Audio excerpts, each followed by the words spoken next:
नमस्कार सबको। फिर वेलकम है आपका अपने शॉर्ट्स ऑफ मैथ पे। हम लोगों ने सक्सेसिव एक्सपेंडिचर का 50 सवाल तक पढ़ लिया था। आज हम लोग क्या करेंगे, तगड़ा सवाल और ठीक ठाक सवाल पढ़ेंगे। तो आज इंपॉर्टेंट क्लास है यार, ठीक है। अब देखो ठीक ठाक सवाल क्या है। हम लोगों ने उस दिन सक्सेसिव एक्सपेंडिचर देखा था। हम लोगों को देखा था कि कोई हम लोग को formula X plus Y plus X Y by 100 का कोई यूज नहीं है। इसका हम लोग कोई यूज नहीं करेंगे। हम लोग नॉर्मल जैसे फ्रैक्शन से कर रहे थे वैसे ही करेंगे, है कि नहीं। अब देखो क्या बोल रहा है कि, और ध्यान है सक्सेसिव परसेंटेज हम लोग कहाँ लगाते हैं, जहाँ पे कॉन्जिक्यूटिव चेंजेस होता है कि नहीं, रिजल्टेंट बदलता है। जैसे 100 में 20% का इंक्रीज हुआ और फिर इस 120 में 20% का इंक्रीज हुआ, है कि नहीं। तो price of A sugar rises by 20%, by how much percent should the consumption of sugar be reduce so that the expenditure does not change. देखो सिंपल, इसमें कॉमन सेंस का ये क्वेश्चन है कि एक्सपेंडिचर होता क्या है, क्या होता है, टोटल खर्च क्या होता है, जो तुम्हारा प्राइस होता है और जितना क्वांटिटी हम लोग परचेज किए, है कि नहीं। जितना क्वांटिटी परचेज करेंगे और उसका एक का प्राइस कितना है। अगर मान लो कि टोटल हम लोग क्या किए हैं, 5 क्वांटिटी परचेज किए हैं ना, और एक का प्राइस 4 रुपये, तो टोटल मेरा एक्सपेंडिचर क्या हो जाएगा 20। तो एक्सपेंडिचर होता है प्राइस इंटू क्वांटिटी। अब क्या बोल रहा है, तो यहाँ पे भी देखो एक्सपेंडिचर प्राइस पे डिपेंडेंट और क्वांटिटी, तो यहाँ पे भी क्या लगेगा, सक्सेसिव परसेंटेज लगेगा। क्या बोल रहा है, price of sugar rises by 20%। 20% का मतलब क्या हुआ, 1/5, यानी प्राइस पहले 5 था, अब कितना हो गया 6। क्या बोल रहा है भाई, how much percent should the consumption of sugar be reduce so that the expenditure does not change. इसका मतलब क्या है, एक्सपेंडिचर चेंज नहीं हो रहा, यानी पहले भी 1 था अभी भी 1 हो। तो क्या बोल रहा है कि क्वांटिटी में पहले क्या चेंज आना चाहिए, इनिशियल नीचे लिखते हैं और फाइनल यहाँ पे, है कि नहीं। तो ये क्या हो गया, इनिशियल बाई फाइनल क्वांटिटी का, ये इधर जाएगा तो 5/6। इसका मतलब पहले 6 था अब 5 हो गया। डिक्रीज कितने का हुआ, 1 का। किस पे डिक्रीज हुआ, 6 का। यानी 1/6 हम लोग क्या पढ़े हैं, 16.66% पढ़े हैं कि नहीं, यानी 16/2/3% हो। तो सिंपल है बिल्कुल। अब क्या बोल रहा है, water tax is increase by 20% but its consumption is decrease by 20%। Then the increase और decrease in the expenditure of the money is, expenditure जितना क्वांटिटी है और उस पर जो हमारा टैक्स लग रहा है कि नहीं। तो अब क्या बोल रहा है, टैक्स इंक्रीज हुआ है 20%, यानी टैक्स 5 से 6 हो गया। कंजम्पशन डिक्रीज हुआ है 20% से, तो कंजम्पशन क्या हुआ है, डिक्रीज हुआ है, यानी 5 से 4 हो गया। तो मेरा क्या बोल रहा है, एक्सपेंडिचर में क्या चेंज होगा, है कि नहीं। अब देखो क्या होगा, 24/25, यानी नीचे इनिशियल होता है ऊपर फाइनल, यानी एक घटा है कितने पे, 25 पे। तो 1/25 कितना होगा, 4%, और घटा है तो 4% डिक्रीज। अब देखो the price of a sugar is reduced by 20%, है कि नहीं। तो एक्सपेंडिचर अपने अभी देखें, प्राइस इंटू क्वांटिटी। प्राइस क्या हुआ, घटा 20%, 20% 1/5, यानी 5 से 4 हो गया। अब क्या बोल रहा है, now person can buy 500 gram more sugar for ₹36। तो original price of the sugar पर किलोग्राम वाज, है कि नहीं। यानी ये तुम देखो एक चीज में छुपा हुआ है कि now person can buy 500 gram more sugar for ₹, यानी वो पहले भी 36 रुपए खर्च कर रहा था, अभी भी 36 रुपए खर्च कर रहा है। इसका मतलब एक्सपेंडिचर पहले भी 36 था, अभी भी 36 है, दोनों का रेशियो क्या है, सेम। तो quantity initial upon quantity final. तो इनिशियल अपॉन फाइनल क्या आ गया, 5/4।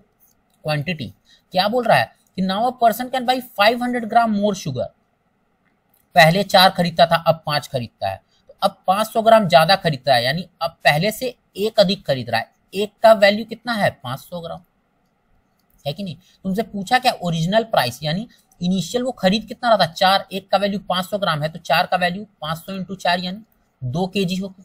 यानी स्टार्टिंग में क्या खरीद रहा था, 2 किलो खरीद रहा था, और कितने में खरीद रहा था, 36 में। तो 2 किलो तुम 36 रुपए में खरीद रहे थे, तो 1 किलो कितने में खरीदोगे, 36/2 यानी 18 रुपए। देखो कितना इजीली बन रहा है क्वेश्चन, बस तुम्हारा क्या होना चाहिए, कॉन्सेप्ट क्लियर होना चाहिए। ये सवाल करने के पहले हम लोग को क्या करना है, एक दो छोटा छोटा चीज जानना है। इकोनॉमिक्स नहीं पढ़ा रहा हूँ, लेकिन देखो क्या होता है, इनकम टैक्स और नेट इनकम क्या होता है। नेट इनकम क्या हुआ आपका, कि टोटल इनकम जो आपके हाथ में आता है, एक होता है टोटल इनकम जो आपका सैलरी बनता है, उसमें से क्या हुआ कि कुछ आपका टैक्स कट जाता है, टैक्स कटा और उसके बाद जो पैसा आपको मिला वो होता है मेरा नेट इनकम।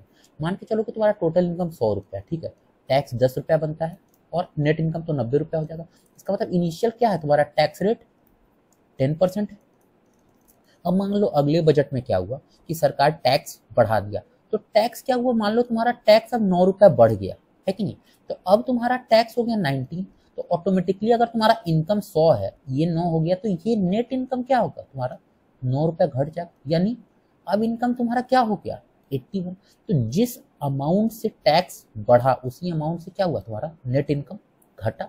इसका मतलब ये हम लोग कह सकते हैं, ये देखो 9/10 क्या हुआ 9/10, यानी जो 90% ऑफ तुम्हारा क्या हुआ इनकम टैक्स बढ़ गया, जिसके कारण क्या हुआ 9/90 यानी 1/10 क्या होता है, यानी 10% ऑफ तुम्हारा नेट इनकम घट गया, यानी 10% जो नेट इनकम तुम्हारा घटा, क्यों, क्योंकि 90% ऑफ इनकम टैक्स बढ़ गया, यानी इन दोनों का जो वैल्यू होगा वो सेम होगा। 90% ऑफ इनकम टैक्स 9 रुपया, 10% ऑफ नेट इनकम भी क्या 9 रुपया, तो जिस वैल्यू से टैक्स बढ़ा उसी वैल्यू से हमारा नेट इनकम घट गया। यानी ये चीज ध्यान रखना है कि इनकम टैक्स जितने से बढ़ जाएगा उतना ही से मेरा नेट इनकम घटेगा, और इनकम टैक्स जितने से घटेगा उतना ही से हमारा नेट इनकम क्या हो जाएगा बढ़ जाएगा।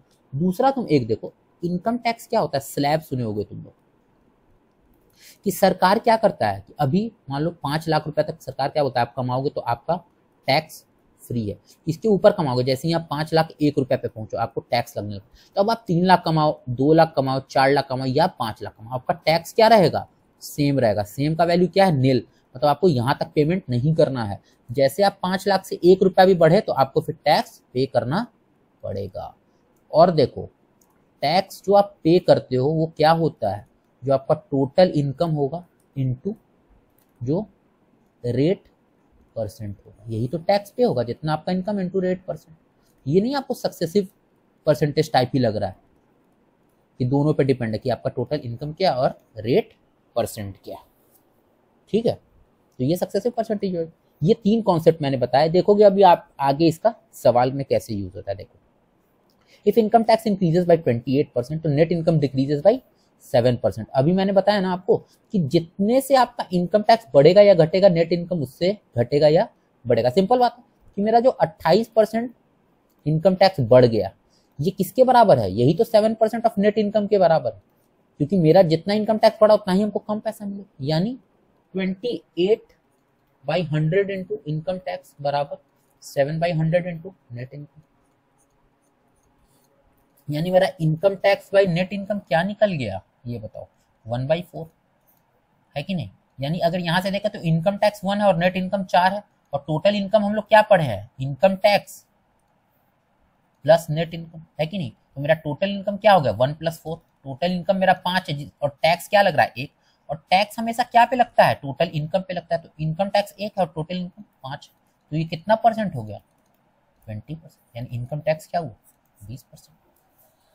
अब ये देखो, ये तो सिंपल यार तुम्हारा सक्सेसिव का सवाल है कि टैक्स जो पे होता है वो क्या होता है नेट इनकम इनटू टैक्स का जो परसेंट होता है कि नहीं, यही तो होता है। तो अब तुम देखो टैक्स पेड कितना है, he now pays the same amount of tax, यानी टैक्स पहले भी पे करता था वही जो अभी पे करता है। और क्या बोल रहा है रिड्यूस हुआ है टैक्स 20% से 16%, यानी टैक्स रेट पहले 20% था 16%, यानी इनकम निकालने बोल रहा है, इनकम पहले इनिशियल अभी फाइनल, तो इनिशियल बाई फाइनल इसका इनकम कितना हो गया 20/16 यानी 5/4, यानी पहले इनकम 4 था अब 5 है, यानी टोटल इंक्रीज कितना हुआ है इनकम का 1, और उस 1 का वैल्यू कितना दिया हुआ है 2 लाख, तो इंक्रीज इनकम क्या है 5, यानी 5 × 2 टोटल कितना हो 10 लाख रुपया, लेकिन 10। ये देखो थोड़ा अलग सवाल है, ये सवाल देखो कि यहाँ पे टैक्स पेड बिल्कुल सेम है, लेकिन यहाँ पे क्या है अमाउंट में 20,000 मोर टैक्स। तुम यहाँ पे ये कॉन्सेप्ट इसलिए नहीं लगा सकते क्योंकि अगर टैक्स पेड तुम्हारा रहता 2 टाइम्स 3 टाइम्स तो हम लोग कर सकते थे कि 2/1 या 3/1, लेकिन यहाँ पे ऐसा नहीं है। यहाँ पे क्या है अगर एक्स आप पे करो तो यहाँ x + 20,000, तो यहाँ पे आप कोई रेशियो नहीं निकाल सकते। तो इसके लिए हम लोग को क्या करना हो, ये देखो अभी मैंने बताया ना कि एक टैक्स स्लैब होता है कि आप 3 लाख 4 लाख 5 लाख यहां तक तो आपका टैक्स सेम रहेगा, इसके ऊपर टैक्स पड़ता है। अगर हम बोल रहे हैं कि मान लो वो 4 लाख कमाता हो, फिर 5 तक पहुंचा, फिर कुछ और आगे पहुंचा, फिर कुछ और आगे पहुंचा, नेट उसका 6 लाख इंक्रीज किया, जिसके कारण उसको 20,000 टैक्स ज्यादा पे करना पड़ रहा है। पहले उसको देखो 12% टैक्स पे करना पड़ता था, अब 10%। अगर मान लो अगर पूरे 6 लाख जो इनकम बढ़ा अगर उस पर टोटल उसको टैक्स 10% पे करना पड़ता तो 10% 6 लाख का क्या होता है 60,000, लेकिन वो टैक्स पे कितना करा है सिर्फ 20,000। यानी अगर हम लोग वहां तक उसका इनकम निकाल ले जहां तक हमारा टैक्स सेम रहा है तो हम लोग फिर ये मेथड लगा सकते हैं, है कि नहीं। तो ये देखो, तो वो 20,000 टैक्स ज्यादा पे कर रहा है, यानी 10% बाद में टैक्स पे करता है। तो 10% का वैल्यू अगर 20,000 है तो 100% का वैल्यू क्या हुआ 2 लाख रुपए, यानी जो बाद का 2 लाख रुपया है, मतलब यहाँ पे मान लो यहाँ तो कोई पैसा कमाता है पहले जहां पे टैक्स नहीं लगता है, ठीक है। अब क्या हुआ टोटल 6 लाख रुपए और कम है, लेकिन 6 में से ये 4 लाख तक भी क्या है टैक्स सेम है, इस 2 लाख पे उसको सिर्फ टैक्स लग रहा है। तो हम क्या मान के चले कि अगर उसका इनकम 4 लाख तक इंक्रीज करता तो फिर क्या होता उसको टैक्स नहीं लगता। तो हम क्या कर रहे हैं कि टोटल उसका इनकम 4 लाख तक ही मानो इंक्रीज किया हुआ है, ठीक है। ये टोटल इनकम क्या है उसका सिर्फ 4 लाख तक ही इंक्रीज किया हुआ है, तब उसको वहां तक टैक्स बिल्कुल सेम लगता। तो हम मान के चलते हैं कि उसका इनकम सिर्फ 4 लाख ही बढ़ा किया, क्योंकि वहां तक क्या है टैक्स सेम 1/1 है। तो इनकम इंटू टैक्स परसेंट, पहले टैक्स क्या था 12%, अब कितना है 10%, यानी 5/6, यानी income initial by income final क्या निकल गया तुम्हारा 6/5, है कि नहीं।